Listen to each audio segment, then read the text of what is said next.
Myself,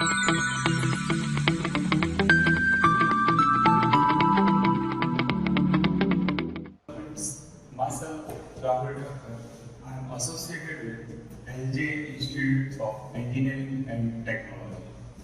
Now, in this video, we will understand the application of ultrasound such as sonar and medical applications. Further, we will understand what is NDT and with its objectives and advantages. At the end, we will discuss difference between non-destructive testing and destructive testing. So let us start with the first topic of today's session, that is application of ultrasound sonar. Sonar is a device which stands for sound navigation and ranging. It is based on the principle of echo sounding. In this technique, high frequency ultrasonic waves are used when ultrasonic waves are transmitted through the water. They get reflected by the object under the water.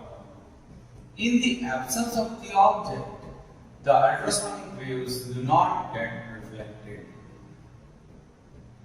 to the receiving transducer. But in the presence of the object, the ultrasonic waves get reflected and are picked up by the receiving transducer. Knowing the velocity of ultrasonic waves and the time elapsed, the distance between the object can be calculated. This is a very important topic for understanding the application of ultrasound, that is the sonar. You must be aware about this because in actual world this is the most important thing. Okay? Sonar, you must be know about the abbreviation, that is sound, navigation and ranging. Okay? The time taken for the ultrasonic wave to travel to the bottom of the sea and to get reflected back to the surface is noted using CRO. CRO stands for cathode ray oscilloscope. If the velocity of the ultrasonic wave is known, then depth of the sea can be calculated. Okay? If let us think the V is equals to the velocity. Velocity, you might be aware about that. That is equals to distance traveled upon time taken. You can see in the figure, the distance traveled is equals to AC plus CB. AC is the distance while going downward and CB is the reflected wave. Okay? So that is nearly approximately equals to the 2CO. So distance traveled upon time taken, that is 2CO divided by T. Now we need to find out the depth of sea, that is equals to CO. So depth of sea is given by the formula V into T, that is velocity into time divided by 2. Thus, by using this formula, you can calculate the depth of the sea. Now, let us understand one exercise problem of this situation. Let us take an example. An ultrasonic source of 1 MHz sends down a pulse towards the seabed, which returns after 0.55 seconds. The velocity of the sound in the water is 1800 meters per second. We are asked to calculate the depth of the sea and the wavelength of the pulse. Now, over here the given data is provided. Frequency of the wave is 1 into 10 raised to 6 Hz. 1 megahertz is given. So that is converting into SI units. 1 into 10 raised to 6 Hz.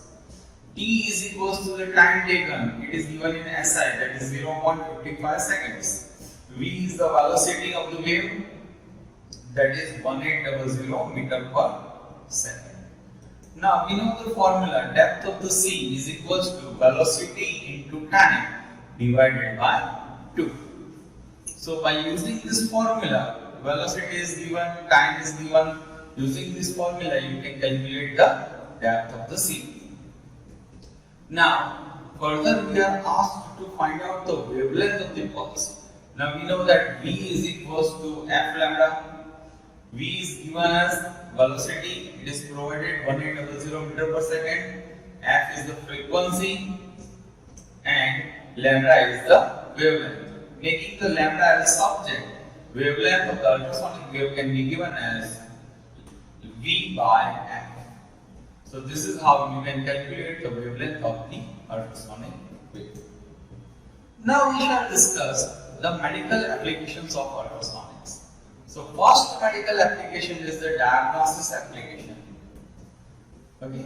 So it is an ultrasound based imaging technique used for visualizing internal body structure including muscles, joints, vessels and internal organs for possible pathology. So in this we can detect whatever the defect is there in our body. It is used just for diagnosis purpose. You might know about the sonography. Okay, so in sonography we can confirm the vital activities inside the home. Okay, so it is used to detect vital heart pulses and to measure the blood flow rate. The pulse method normally used in medical field to detect the defects and the location of the defects as abnormalities in the organs without causing any harm to the organ. Now further medical application is the therapeutic applications. When ultrasound of low frequency and high power are passed to the tissue, they agitate the tissue to the required level. This level of agitation of the tissue will be almost equal to the level of the thermal heating occurring in the tissues. This type of application has been found to be useful in number of muscles alignment treatment and also as a pain reliever. Now next application is NDT. NDT stands for non-destructive testing. So first of all we shall understand what is NDT. So NDT is defined as the process of testing the material without causing any damage or reducing the service life of the component. Okay, so that is NDT. Now the main objectives of NDT are to improve the productivity and to increase the profit, to increase the serviceability and to increase the safety. Now the advantages offered by the NDTs are it is capable of finding extremely fine flaws and defects. It can be used as a magnetic and non-magnetic materials. It can be used on magnetic and non-magnetic materials.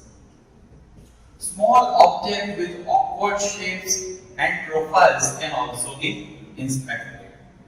Power supply is not required for some methods. This method requires no great skill and is easy to understand. Now we will discuss the difference between the NDT and DT. NDT is for non-destructive testing and DT stands for destructive testing. So here are a few differences between non-destructive testing and destructive testing. The first difference is the measurements are indicated.